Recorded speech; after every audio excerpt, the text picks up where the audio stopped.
एक ऐसा इंसान जिसके पास अपने नॉर्मल इनकम से एसेट या पैसिव इनकम बिल्ड करने की स्किल होती है, वही लाइफ में ग्रेट वेल्थ अचीव कर सकता है।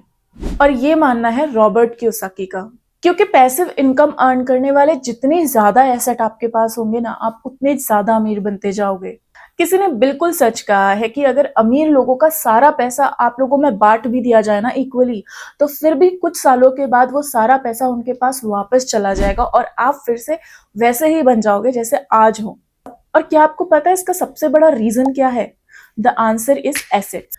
आप में से कितने ऐसे लोग हैं जो सोच रहे हैं कैसे अपना पैसा बनाएं, कैसे वेल्थ क्रिएट करें, या फिर कैसे अपने फाइनेंशियल फ्यूचर को सिक्योर करें? अगर आप भी ये सोच रहे हो ना, तो आप बिल्कुल सही जगह पर हो। So welcome back to my channel. आज हम बात करेंगे 12 ऐसे एसेट्स के बारे में जो आपको अमीर बना सकते हैं। तो अगर आपने मेरे चैनल को अभी तक सब्सक्राइब नहीं किया है तो अभी सब्सक्राइब कर लो, और मुझे इंस्टाग्राम पे भी फॉलो करना मत भूलना, क्योंकि वहां पे मैं फाइनेंस से रिलेटेड काफी वीडियोस अपलोड करती रहती हूँ। तो चलिए अब बिना किसी देरी के शुरू करते हैं and let's get rich together. सबसे पहला और सबसे बड़ा एसेट जो आपको अपनी वेल्थ बिल्ड करने के लिए चाहिए वो है रियल एस्टेट। रियल एस्टेट में इन्वेस्ट करना एक long term wealth building strategy है। फिर चाहे वो रेजिडेंशियल प्रॉपर्टी हो या कमर्शियल प्रॉपर्टी, फ्लैट्स हो या लैंड्स हो, हर प्रॉपर्टी अपने वैल्यू के साथ बढ़ती है। और अगर आपको लोकेशन की अच्छी अंडरस्टैंडिंग है ना, तो रियल एस्टेट आपको लाखों और करोड़ों कमा के दे सकता है। अब रियल एस्टेट में इन्वेस्ट करने के मेरे दो रीजन हैं। पहला है प्रॉपर्टी ऑन रेंट।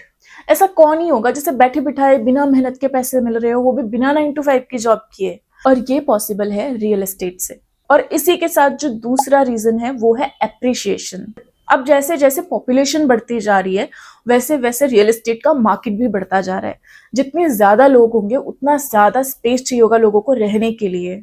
अब इसकी डिमांड बढ़ती जा रही है तो ऑफकोर्स इसके प्राइस भी आसमान छुएंगे।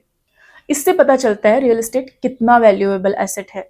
अब दूसरा जो सबसे इंपॉर्टेंट एसेट है वो है कैश। दोस्तों, कैश एक ऐसा एसेट है जो अमीर को और अमीर बना रहा है। आपके बैंक में जो कैश पड़ा हुआ है उस पर आपको इंटरेस्ट मिलता है, ये तो आपको पता ही होगा। हाँ, बट उतना ज्यादा इंटरेस्ट नहीं मिलता है और ना ही वो मार्केट इन्फ्लेशन को बीट कर सकता है।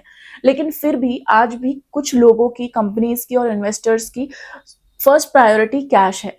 अब रिलायंस को ही देख लो, उनके पास 2.1 लाख करोड़ का कैश रिजर्व है। टाटा मोटर हर साल 60,000 करोड़ का कैश मेंटेन करता है। यहाँ तक कि वॉरेन बफेट ने अपने 50% होल्डिंग्स को लिक्विडेट कर दिया है और अब उनके पास $277 बिलियन कैश रिजर्व है। अब इन अमीर लोगों का कैश रिजर्व रखने का दो मेन रीजन है। पहला तो सही टाइम और सही अपॉर्चुनिटी देख के इन्वेस्ट करना। अमीर लोगों का मानना है कि दुनिया अपॉर्चुनिटी का पिटारा है, इसलिए जब भी आपके दरवाजे पे कोई नई अपॉर्चुनिटी आए, कोई अच्छी अपॉर्चुनिटी आए, उस वक्त आपके पास कैश अवेलेबल रहना चाहिए। मोस्टली लोगों का कैश रिजर्व रखने का यही मेन रीजन है। अब दूसरा है टू अर्न हाई इंटरेस्ट। अब अमीर लोग क्या करते हैं, उनके पास जो पैसा रखा हुआ होता है, जो कैश रखा हुआ होता है, उसे वो हाई इंटरेस्ट पर देते हैं, जिससे उनको हर महीने एक फिक्स्ड इनकम आती है। तो ये था दूसरा रीजन कैश रिजर्व रखने का। करते हैं अब तीसरे एसेट की बात करते हैं, जो कि है स्टॉक्स। तो स्टॉक मार्केट में इन्वेस्ट करना एक ऐसा जबरदस्त तरीका है जिससे आप घर बैठे पैसिव इनकम अर्न कर सकते हो। अब स्टॉक्स में इन्वेस्ट करने का रिस्क तो हाई होता है, लेकिन अगर आपको सही नॉलेज है स्टॉक्स के बारे में, आपने प्रॉपर रिसर्च कर रखी है, आपको पूरा एनालिसिस करना आता है, तो स्टॉक्स में इन्वेस्ट करके आप अच्छा रिटर्न अर्न कर सकते हो। अब स्टॉक्स में इन्वेस्ट करने से पहले आपको प्रॉपर रिसर्च, प्रॉपर एनालिसिस करना चाहिए, तभी स्टॉक में इन्वेस्ट करना चाहिए। अगर आप स्टॉक इन्वेस्टिंग में मंथली 2 से 3% भी बना सकते हो ना, तो ये बहुत बेहतर है। अब चौथे एसेट की बात करते हैं, जो कि है म्यूचुअल फंड। अब अगर आप कोई सेफ तरीका, सिक्योर तरीका ढूंढ रहे हो ना इन्वेस्टमेंट करने का, तो म्यूचुअल फंड से अच्छा कुछ भी नहीं है। Mutual fund is the safest way to earn money, to invest money. और अगर आपको स्टॉक मार्केट का बहुत डीप नॉलेज नहीं है, तो भी आप म्यूचुअल फंड में इजीली इन्वेस्ट करके पैसे अर्न कर सकते हो। लेकिन हाँ, म्यूचुअल फंड्स में आपको अच्छे रिटर्न तभी मिलेंगे जब आप उसे लॉन्ग टर्म के लिए इन्वेस्ट करते हो। अब करना क्या है, आपको अपना रिस्क टॉलरेंस समझना होगा। कितना आप रिस्क ले सकते हो, कितना नहीं ले सकते हो, उसके अकॉर्डिंग आपको म्यूचुअल फंड सेलेक्ट करना है। अब ये क्या करेगा, आपके पैसे को डाइवर्सिफाई करेगा और एक सेफर वे में पैसे को ग्रो करने में मदद करेगा। तो ये था चौथा एसेट्स म्यूचुअल फंड। अब बात करते हैं पांचवे एसेट की, जो कि है बॉन्ड्स। अब इसमें क्या होता है, जब गवर्नमेंट और बिजनेस को कैश की बहुत ज्यादा जरूरत होती है तो वो अपने इंटरेस्टेड इन्वेस्टर्स को बॉन्ड इशू करते हैं, जिससे गवर्नमेंट और प्राइवेट कंपनियां क्या करती हैं, अपने इन्वेस्टर्स को हर महीने एक सर्टेन अमाउंट पे करती हैं उन बॉन्ड्स के बदले। इन्वेस्टर्स के लिए बॉन्ड्स एक अच्छा ऑप्शन है। अगर आपको मार्केट की वॉलेटिलिटी से बचना है, अगर आपको मार्केट बहुत ज्यादा रिस्की लगता है, तो आपके लिए बॉन्ड एक अच्छा ऑप्शन है, क्योंकि यहाँ पे आपको फिक्स्ड रिटर्न मिलते हैं, जिससे आपका रिस्क भी कम हो जाता है। अगर आप लॉन्ग टर्म में इन्वेस्ट करते हो बॉन्ड में, तो ये भी अच्छा ऑप्शन है। इस 10,000 रुपीज से आप मंथली स्टार्ट कर सकते हो बॉन्ड्स में इन्वेस्ट करने के लिए। अब यहाँ पे गवर्नमेंट बॉन्ड आपको 6 to 8% का रिटर्न देती है, वहीं पे कॉर्पोरेट बॉन्ड्स आपको 8 to 12% का रिटर्न देते हैं, बट इनमें गवर्नमेंट बॉन्ड्स के कंपेरेटिव थोड़ा ज्यादा रिस्क होता है। इसके साथ साथ एक टैक्स सेविंग बॉन्ड्स भी होते हैं, जो टैक्स सेविंग के साथ साथ आपको 5 से 6% तक का रिटर्न देते हैं। अब सिक्स्थ एसेट्स की बात करते हैं, जो कि है इक्विपमेंट्स। अगर आपके पास ऐसी कोई चीज है जो आपके काम नहीं आ रही है लेकिन दूसरे के काम आ सकती है, तो उसे आप रेंट पे देकर पैसे अर्न कर सकते हो। जैसे कि कार हो गई, कोई व्हीकल हो गया, बाइक हो गई, इसको आप ओला उबर पे रजिस्टर करके वहां से रेंट आउट करके आप पैसे अर्न कर सकते हो। अब जैसे कि डीएसएलआर कैमरा हो गया, जिसे आप यूज ही नहीं कर रहे हो, और जैसे कि म्यूजिकल इंस्ट्रूमेंट हो गया जो पड़े पड़े सिर्फ धूल खा रहा है, तो इससे बढ़िया है कि आप उसे क्लब में, किसी इंस्टीट्यूट में देकर पैसिव इनकम अर्न कर सकते हो। अब बात करते हैं एक पावरफुल एसेट, जो कि है बिजनेस। आप अपना बिजनेस स्टार्ट करके अपनी वेल्थ को एक्सपोनेंशियली ग्रो कर सकते हो। अगर आप किसी प्रॉब्लम का सोल्यूशन दे सकते हो या कोई यूनिक सर्विस या प्रोडक्ट ऑफर कर सकते हो, तो भी आप एक बिजनेस शुरू कर सकते हो। आप चाहो तो ड्रॉप शिपिंग बिजनेस भी स्टार्ट कर सकते हो, उसमें ज्यादा कुछ तामझाम नहीं होता, कम बजट से भी आप अपना ड्रॉप शिपिंग का बिजनेस स्टार्ट कर सकते हो। आप इसको डिजिटली भी मतलब मैनेज कर सकते हो। इस ड्रॉप शिपिंग बिजनेस से भी आप एक अच्छा इनकम अर्न कर सकते हो, वो भी सिर्फ घर पे बैठे बैठे। अब एक ऐसे एसेट के बारे में बात करते हैं जो कि सबसे ज्यादा अंडर वैल्यूड है, वो है एजुकेशन। जितना ज्यादा आपको खाली टाइम मिलता है ना, उतना ज्यादा कोशिश कीजिए कि उस टाइम पे आप स्किल्स को बढ़ाओ, अपने सेल्फ इम्प्रूवमेंट पे ध्यान बढ़ाते हो ना, जितना ज्यादा आप अपने स्किल्स को बढ़ाते हो ना, उतना ज्यादा आपको अर्निंग पोटेंशियल भी बढ़ता है।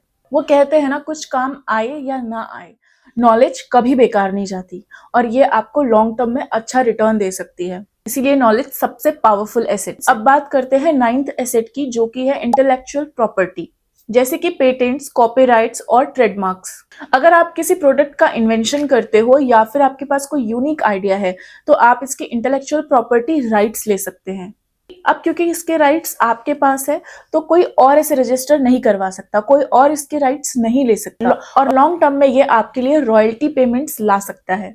अब 10वां सबसे इंपॉर्टेंट एसेट है हेल्थ। अब सब कुछ है, पैसा है, बंगला है, गाड़ी है, इन्वेस्टमेंट्स हैं, बहुत कुछ है, लेकिन हेल्थ ही ठीक नहीं है, तो क्या फायदा बाकी सबका। तो सबसे पहले आपको अपने हेल्थ के लिए इन्वेस्ट करना पड़ेगा। तो इन सब चीजों को सिक्योर करने के लिए आपको अपने हेल्थ पे सबसे ज्यादा ध्यान देना है। आप चाहो तो इंश्योरेंस भी ले सकते हो, हेल्थ इंश्योरेंस ले सकते हो, टर्म इंश्योरेंस ले सकते हो, और अपने फिजिकल फिटनेस पे बहुत ध्यान देने की जरूरत है। अब क्योंकि आप फिजिकली फिट हो ना, तो आप ज्यादा फोकस रह पाओगे अपने काम के लिए, ज्यादा प्रोडक्टिव रह पाओगे, और तभी आप ज्यादा पैसा भी अर्न कर पाओगे। याद रखिए, हेल्थ आपका सबसे वैल्यूएबल एसेट है। अब बात करते हैं 11th एसेट्स की, जो कि है नेटवर्क और रिलेशनशिप। आपके कनेक्शंस आपके वेल्थ को बूस्ट कर सकते हैं। अगर आपके पास एक स्ट्रॉन्ग प्रोफेशनल नेटवर्क है, तो आपके बिजनेस अपॉर्चुनिटीज, इन्वेस्टमेंट्स और कोलैबोरेशंस के चांसेस बहुत ज्यादा बढ़ जाते हैं। और आपको ये पता होना चाहिए, your network is your net worth है। अब 12th सबसे प्रीशियस एसेट्स है गोल्ड। तो दोस्तों, ये तो आपको भी पता होगा कि गोल्ड हमेशा से एक स्टेबल इन्वेस्टमेंट रहा है। जब मार्केट क्रैश करता है या फिर इन्फ्लेशन बढ़ता है, उस वक्त लोग गोल्ड खरीदना बहुत ज्यादा पसंद करते हैं, क्योंकि उस वक्त गोल्ड की प्राइस बहुत तेजी से बढ़ती है। और उसी के साथ साथ गोल्ड एक ऐसा प्रीशियस मेटल है जो आपके वेल्थ को प्रोटेक्ट करने में काफी मदद करता है। स्टॉक्स बाद में, बट गोल्ड्स तो आपके पास होना ही चाहिए, फिर चाहे वो फिजिकल फॉर्म में हो या फिर डिजिटल फॉर्म में। तो ये थे वो 12 एसेट्स जो आपको रिच बना सकते हैं। अब अगर आपको वीडियो अच्छी लगी तो लाइक करो, और कमेंट में बताना आप नेक्स्ट कौन सी वीडियो देखना चाहते हो, और अपने सभी दोस्तों के साथ इस वीडियो को अभी शेयर कर दो। और हाँ, अगर आपको और ऐसे टिप्स चाहिए तो चैनल को सब्सक्राइब करना मत भूलना। मिलते हैं नेक्स्ट वीडियो में। Till then stay focused, stay healthy.